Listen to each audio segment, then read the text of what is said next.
A leitura e a epístola de São Tiago Apóstolo. Caríssimos, toda dádiva excelente, todo dom perfeito vem do alto,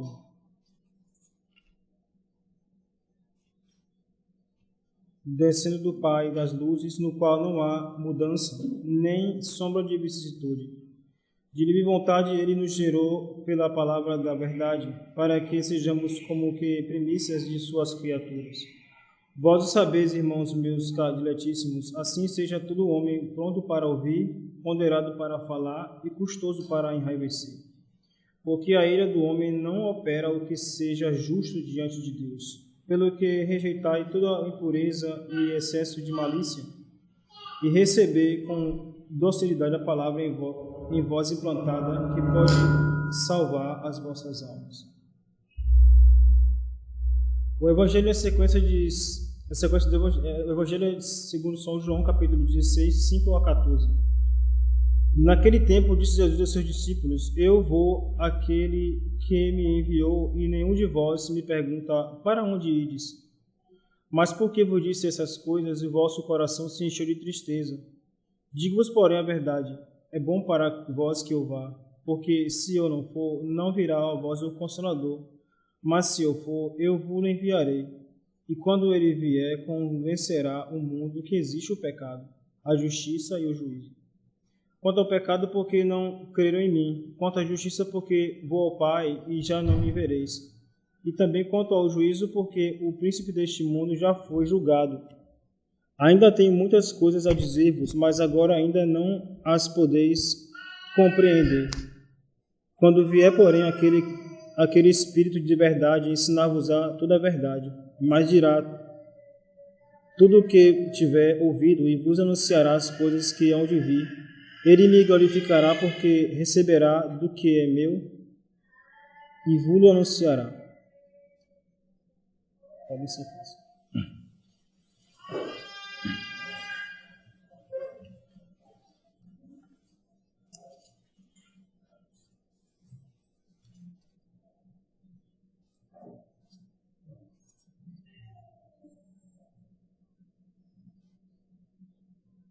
Pedimos orações de todos, pela saúde do nosso pai, Padre Jair, que continua internado por conta desse tratamento de erisipela, que na semana passada foi avisado aqui. E prossegue o tratamento, né? Peço a oração de todos. É claro que todos têm um amor e um carinho ao Padre Jair, né? E querem visitá-lo, querem estar perto dele, né? Isso é compreensível, mas peço que a gente evite fazê-lo, porque o risco para o doente é grande por causa da contaminação, né? Então a gente deve evitar essas visitas. Peço a todos que rezem por ele, pela saúde dele, para Nossa Senhora dar ele saúde e muitos anos de vida ainda para continuar governando nossa comunidade.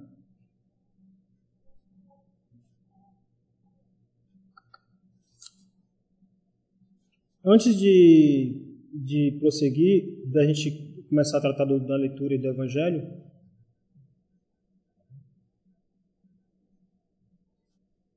a oração é muito proveitosa, acompanha aí. Deus que fidelmente une os efetivos voluntários, ó Deus que unis as almas dos fiéis em uma só vontade, concedei aos vossos povos que amem o que ordenais e desejam o que prometeis, a fim de que, por entre as inconstâncias deste mundo, se fixe nossos corações, onde estão as verdadeiras alegrias. Essa é uma bela oração. Depois, peço que depois, em algum momento do dia, tornem a rezar essa oração, que é muito bonita, tanto bonita como rico em conteúdo, né? Pedindo ao nosso Senhor que fixe os nossos corações, onde estão as verdadeiras alegrias.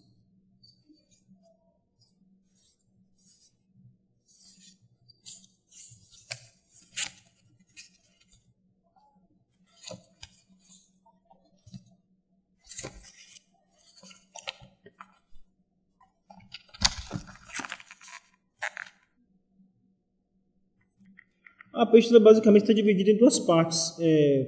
Tentando resumir ela um pouco, um conteúdo muito denso, muita do assunto, mas podemos dividir em duas partes ali principais. Todo bem, toda dádiva vem de cima, vem do alto, vem de Deus.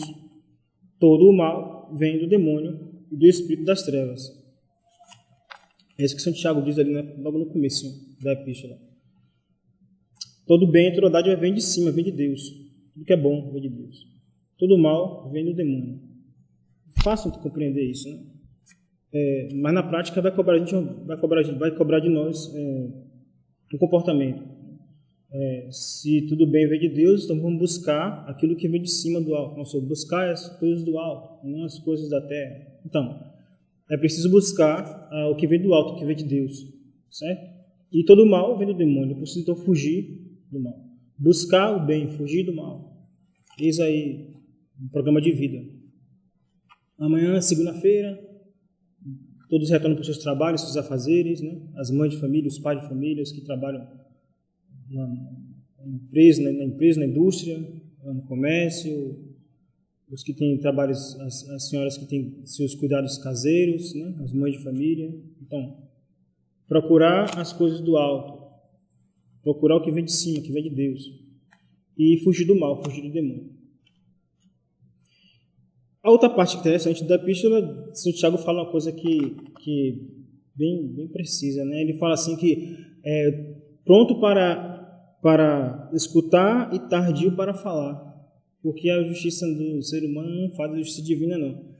Então, observemos, há uma regra de ouro que está na imitação de Cristo, no primeiro capítulo ali, qualquer pessoa pode ler ali. Muitas vezes deveria ter ficado calado do que não ter ficado, deveria ter ficado calado e não ter ficado entre os homens. A imitação de Cristo do monge Tomás, atribuída a Tomás de Kempis. Pode conferir lá, é conselho de ouro esse. Outro conselho muito importante que vem bem a funcionar, que vem bem oportuno, é uma regra de ouro que diz o seguinte: observe mais e fale menos. Observe mais e fale menos. São Tiago fala, pronto para escutar, tardio para falar. Mas guarde essa regra aí. Observe mais e fale menos. Eu tinha um amigo meu que trabalhava numa floricultura, que a gente sempre, para comprar, que me vendia material da igreja, as flores da capela,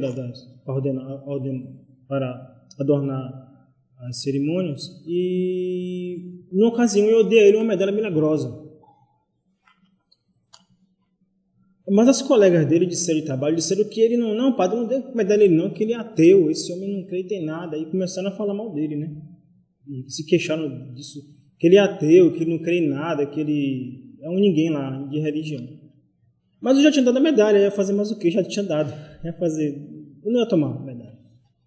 Mas eu fiquei na esperança de que aquela medalha fizesse algum bem a ele, né? Já que diziam que ele era ateu, que não acreditava em nada, que ele se dizia agnóstico.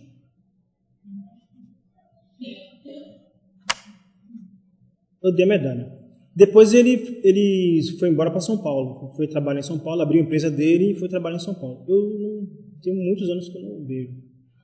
Mas há um pouco tempo atrás, encontrei com ele na rua por um acaso, né, humano ou por um acaso divino, né?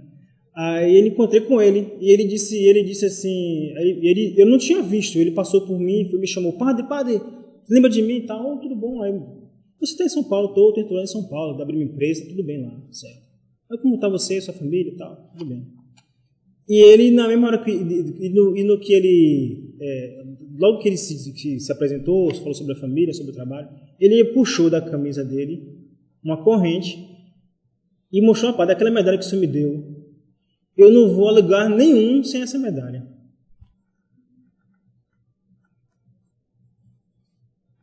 Olha aí. Todo mundo falando que ele era ateu, que ele era tanta coisa, né? E é bem interessante, porque ele não combinou comigo para encontrar ali, né? Se tivesse marcado, vamos encontrar em tal lugar, não. Foi um acaso, né? Que Deus que Deus que governa o mundo, né? Então, ele mostrou, e a medalha de fato era douradinha, estava queimada já, né? De suor, de tomar banho, né? A medalha estava toda queimadinha já, gasta, mas estava ali a medalha presa no pescoço dele. Então, observe mais e fale menos. Seja mais. Sigam o seu conselho de São Tiago. Pare pronto para escutar e tardio para falar. O que falava mal desse homem não era verdade, estão vendo? A figura dele podia até dar essa impressão, ou as conversas dele, que talvez não fossem boas, sei lá. Mas ele não é esse homem religioso, né? Que se dizia dele. Então, o que é isso? Era uma calúnia que falavam dele. Porque você não está dentro do outro para saber. Entende? Só Deus que penetra os nossos pensamentos, nossa consciência. Só Deus tem essa capacidade. Nenhum demônio tem. O demônio até suspeita o que a gente pensa. Até conclui, né, que ele é bem inteligente. Mas saber os segredos da nossa consciência, o demônio não tem acesso à nossa consciência. Só Deus tem acesso à nossa consciência. Ou, quando a gente dá acesso a alguém, né, a gente vai ao sacerdote, se confessa, e expõe a nossa consciência. Mas mesmo assim, foi você que expôs, o padre não conseguiu entrar. A exceção dos santos, né, como São João Curadás, ou os grandes santos que conheciam os segredos da consciência. Mas ainda assim, eles conheciam os segredos da consciência por um dom de Deus. Porque Deus que sabe, deu a comunicar aquele santo. Mas não que o santo por sua força lá. Mas isso é um dom de Deus dado a ele, né, para conhecer as consciências e poder guiar as almas, poder salvar as almas. Todo dom tem sua utilidade.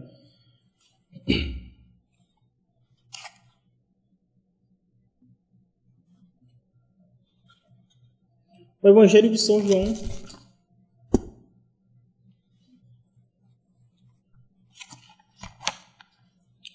Também a gente pode conseguir dividir em duas partes também. É difícil dividir, porque tem muito assunto ali, né? Muita coisa para se... Mas não dá, a homilia se estenderia por horas, né? Capítulo 16, e versículos 5 a 14. Deus fala que... Nosso Senhor fala ali que arguirá o mundo do pecado. Mas que pecado? Daqueles que pecado é esse aqui que nosso Senhor está falando ali? Visivelmente se percebe que é o quê? Que daqueles que não creem em Cristo, em Jesus Cristo. Daqueles que combatem contra Deus. Esse é o primeiro pecado. Aí estão aí os judeus que negaram Nosso Senhor, crucificaram Nosso Senhor. Aos bons judeus também, né? A gente não pode esquecer que a Santíssima Virgem é a judia, né? Os apóstolos também, né? Os bons judeus. Mas os representantes religiosos ali fizeram muito mal, principalmente por orgulho, pela audácia, né, de enfrentar Deus e crucificar Nosso Senhor Jesus Cristo. E na segunda parte ali, Nosso Senhor fala: o príncipe deste mundo já foi julgado.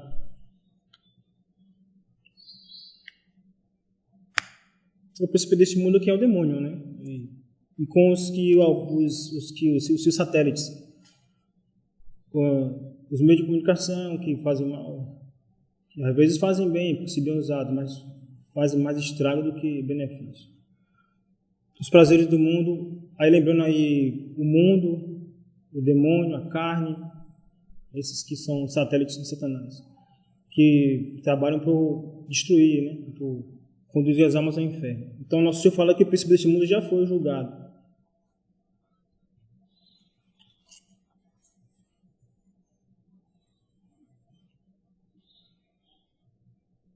E Nosso Senhor fala do Consolador, que é o Espírito Santo. O Papa Leão XIII lembra na encíclica Divino Ilo Munus que o Espírito Santo é pouco lembrado. Ele chama atenção disso na encíclica. E lembra a atuação dele nas almas. Os apóstolos aqui nessa perícope, se Nosso Senhor fala, não fiquei ensinando, Nosso Senhor fala da ida dele, né? E sente que os apóstolos ficam tristes pela notícia de que Nosso Senhor ia partir, né, para o céu. E Nosso Senhor fala, não fiquem tristes, é preciso que eu vá. É preciso o quê? Para enviar o Paráclito. É isso que ele fala lá no Evangelho. E aí um ponto bem curioso, né? Que é o fenômeno da tristeza. Nosso Senhor ficou triste quando viu o amigo dele, Lázaro, né, morto. Chorou, né? E ele ia ressuscitar Nosso Senhor, mas ele ficou triste. A tristeza é um movimento humano. Segundo São Tomás de Aquino, a tristeza é o abatimento da alma diante de um mal iminente ou inevitável. Mas como a gente pode fazer? E qual seria a solução para a tristeza? Aí é nessa hora nesse momento que se aplica então a ação do Espírito Santo. O Espírito Santo vem nos dar a energia, as graças para a gente poder superar a tristeza, encarar a tristeza e ficar por cima dela, não por baixo. Dá a gente as graças a graça da esperança, a graça de esperar na vida eterna, a graça de saber que esse mundo é passageiro, que nós todos estamos aqui de passagem, uns mais tempo, outros menos tempo, mas todos vão passando aqui de passagem, ninguém vai ficar aqui. E todas as verdades eternas que dão a gente consolação, a esperança e a força para poder continuar. Essas graças vêm do Espírito Santo, é a ação do Espírito Santo. É fácil quando você percebe, por exemplo, quando tem uma pessoa que vive sem Deus, né, e diante das adversidades entra em desespero, e lá se vai para psicólogo, tanta coisa, não para. E vai no psicólogo 10, 20 vezes, e pior que às vezes o psicólogo está pior que ele ainda, né? Está pior que o estado dele, mas não vai resolver nada. E ele continua naquela. Por quê? Está faltando o quê? A graça de Deus, está faltando o Espírito Santo. Essa ação do Espírito Santo que vai dar a gente um norte. Por isso que o Papa lembra aí, a ação do Espírito é pouco lembrada, essa terceira pessoa da Santíssima Trindade, pouco invocada, pouco lembrada.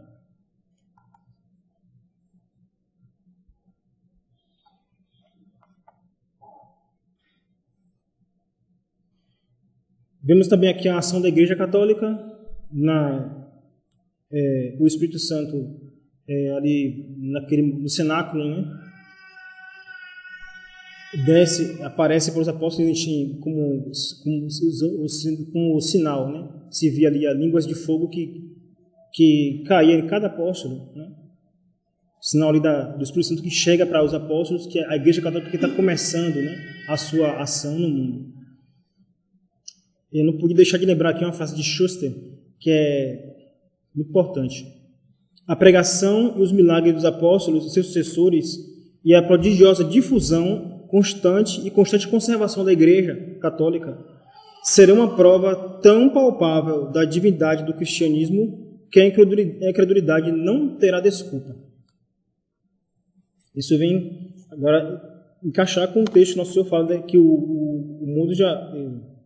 o príncipe deste mundo já foi julgado e que Nosso Senhor arguirá o mundo do pecado. Então, os pagãos, aqueles que rejeitaram a Jesus Cristo, que rejeitaram a Igreja Católica, ou que infiltraram na Igreja Católica para poder destruir a Igreja Católica, não terão desculpa. Porque a vocação da Igreja é clara a vocação dela, a força dela é imensa, né? E a prova de que o Espírito Santo está nela é palpável. É isso que o autor fala aqui.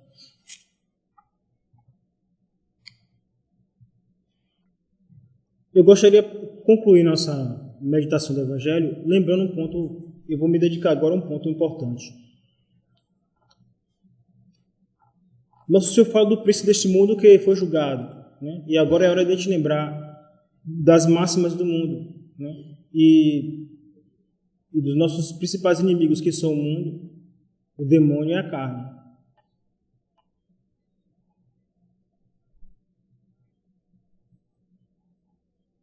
Aqueles que estão nas casas religiosas, nos mosteiros, né, estão ali na sua vida de oração, de recolhimento, mas não é assim para todos os fiéis. Muitos têm que estar no mundo, né, por sua obrigação por suas obrigações, por sua vocação, por sua necessidade. Então, preciso estar no mundo, né, e o mundo tem muitos atrativos. É um remar contra a correnteza. Por isso que no domingo os padres, né, fazem a aspersão da água benta, né, para expulsar a ação do demônio. Santa Teresa diz que onde é ali aspergida a água benta, o demônio se afasta durante 15 dias. Então, nos domingos, os padres jogam, né, eles aspergem os fiéis com água benta. O padre faz a instrução, que é a homilia. E os fiéis recebem os sacramentos, os socorros da igreja. Para quê? Justamente por isso, porque eles deverão estarão no mundo entre os maus, e é preciso passar pelos maus sem se manchar. Há muitos atrativos no mundo, os prazeres do mundo são atrativos muito fortes, porque eles tocam na nossa parte mais sensível, nos gostos terrenos, na nossa concupiscência, no nosso orgulho. E os grandes santos estão para nos dar o exemplo, deixou para nós exemplos muito fortes de combate aos prazeres do mundo. Eu li uma passagem da vida de São João Maria Vianney e achei muito forte essa pregação dele. Que eu trouxe aqui para poder ler a vocês, porque comentar não seria ideal, seria ideal ler mesmo. Eu vou ler para vocês todo mundo conhece aquela briga que ele tinha, aquele esforço dele contra a dança, né? E até às vezes alguém se atrapalha um pouco assim, achando que ele era meramente porque ele achava a dança uma coisa imoral, ou não eram danças bem decentes, ou também... Ele vai mais longe que isso. A visão do santo era de milhas. O santo sempre vê longe. E ele teve ali uma dificuldade grande no começo da pregação dele, né? E tanto assim que ele fez grandes penitências, grandes jejuns, para quebrar a ação do demônio, e todos conhecem essa história. Vale a pena ler, já vai aqui uma indicação de uma leitura. A vida de São João Maria Vianney. Muito proveitosa. Ele, naquelas homilias, naquelas pregações, além das penitências que ele fazia homilias muito duras. Quer dizer, eu não digo duras, eu digo homilias precisas, né? Talvez alguém achasse dura, mas não era duro, não. E, numa ocasião, ele fez uma pregação longa falando sobre o pecado, sobre as danças, que aquele povoado onde ele estava ali tinha muito. Todo final de semana, as pessoas não iam mais para a igreja, mas iam para as festas. E no domingo que ele fez a homilia, terminou a homilia, ele sentiu que o povo não ficou muito assim abalado com a homilia dele, não. E no domingo seguinte, veio naquelas cidadezinhas pequenas, tinha um chamado de gaiteiro. O gaiteiro não era exatamente uma pessoa que tocava gaita, era um instrumento maior era da família dos instrumentos de fole. Um instrumento grande e que tocava durante muito tempo, era um instrumento possante. E então o povo fazia uma festa. Hoje a gente chama de um acordeon e os familiares, né, dele. Esse gaiteiro veio tocar na cidadezinha. E o santo viu o povo se movimentando para ir para a festa, depois da pregação que ele tinha feito. Então, ele foi lá até a praça, ao gaiteiro, e perguntou: quanto que o senhor cobra para poder fazer essa festa? Eu cobro 10 francos. Ele tirou do bolso 20 francos e deu ele: toma aqui, toma o dinheiro e deixa esse povo em paz. E o homem pegou o dinheiro e foi embora. E naquele dia não teve festa. Reparem que era um grande santo pregando, né? Imagina aí. Faça um cálculo, né? E ainda assim não funcionou. O santo teve que fazer essa estratégia aí. Numa segunda ocasião, foi uma situação mais grave ainda, porque ele também tinha pregado contra as danças, tinha explicado ao povo dos prazeres do mundo, esse mesmo tema que nós estamos analisando aqui. Os prazeres do mundo, a carne, os prazeres da carne, os prazeres sensuais, que combatem, que levam a gente para o inferno. Ele tinha explicado tudo isso 10 milhões de vezes melhor que eu. Mas não resolveu. E um grupo de fiéis foi lá atrás tinha uma festa de São Sisto, que era o padroeiro aí do lugarejo, e cada festa, todo ano fazia uma festão. Era muita comida, muita festa e muita dança. Muita dança. A noite toda se fazia dança, se tocava instrumentos. Era uma festa mesmo lá embaixo de nível. Então, um grupo de fiéis, não digo fiéis não, um grupo de gente, rapaziada nova aí, que queria a festa, foi lá e saber que o padre não queria, que o São Maria Vianney já tinha falado que não era para ter essa festa. Eles então foram para o prefeito. E o prefeito, curiosamente, falou com eles, olha, o pároco falou para não fazer festa. Então você ouça o pároco de vocês. Não era só mais religioso não, mas ele tinha um pouquinho de senso, né? Não, o padre falou para não fazer festa, então esse ano não vai ter festa. O prefeito.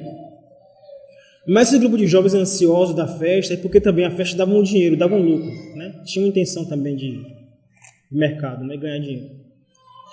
Se vendia muita coisa, muita comida, muita guloseima, então e as festas tomavam a noite toda.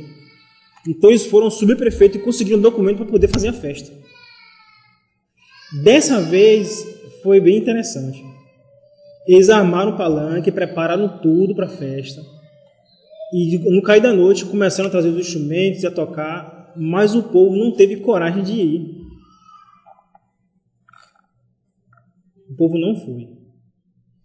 E a decepção foi grande, e aí, pouco a pouco eles foram voltando para sua casa. E pela primeira vez, foi a primeira vitória de São João Maria Vianney, né? Vitória do céu, né? Não teve festa. Que luta.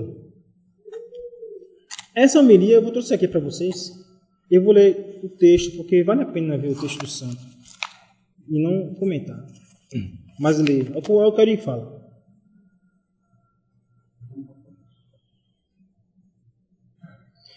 Não há mandamento de Deus, pregava o santo, que o baile não venha a quebrar.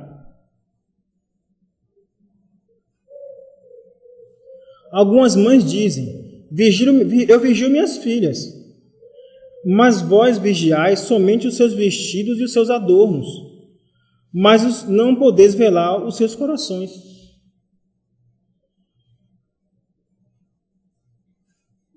Ide, padres, ide, pais e mães condenados ao inferno, de onde vós e vossas belas, com vós e vossas belas ações. A ira de Deus os espera por haver concedido excessiva liberdade a vossos filhos. Depois ele se dirige também para os filhos, né? Ide, filhos, ide vós, filhos, para fazer companhia a vossos pais, pois também vós,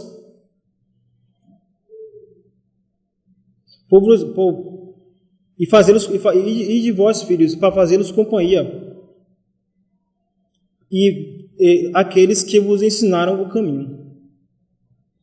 Então vereis se vosso pároco tinha razão em proibir esses divertimentos infernais. A linguagem é forte, mas é o santo falando, né? É o Espírito Santo, como está aqui, te viu aqui um pouco, né? É o Espírito Santo que iluminava ele. Ele falou, foi bem preciso a homilia dele. Ele vai e chega a dizer aos pais, vide pais para o inferno, e de vós, filhos, também, e sigam o caminho dos vossos pais. Forte isso.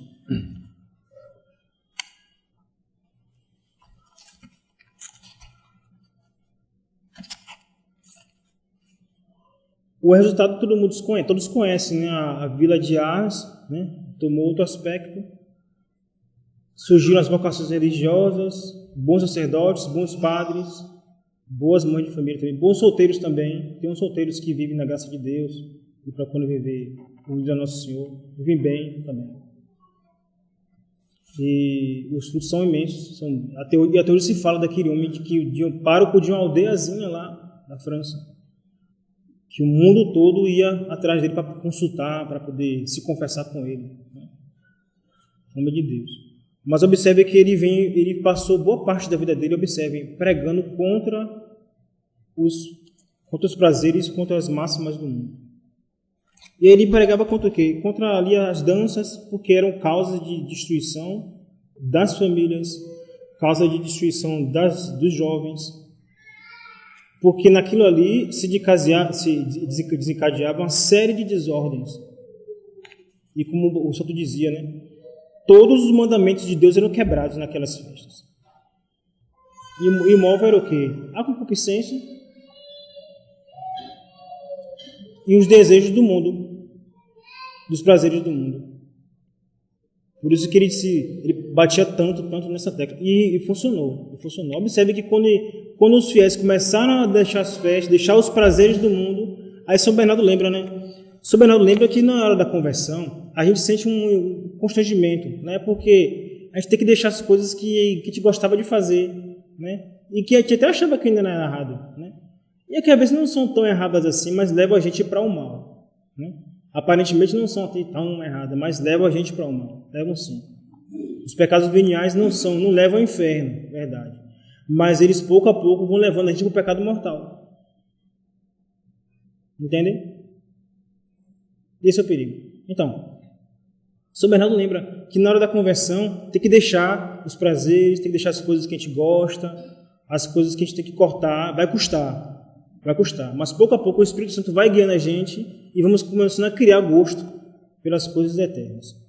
Eu só termino aqui com aquele exemplo do Duque da Normandia, que é bem bonito, né? Ele é descendente do povo dos normandos, que eram brutos, eram gente muito sanguinária, selvagem, né? Era um pessoal horrível mesmo.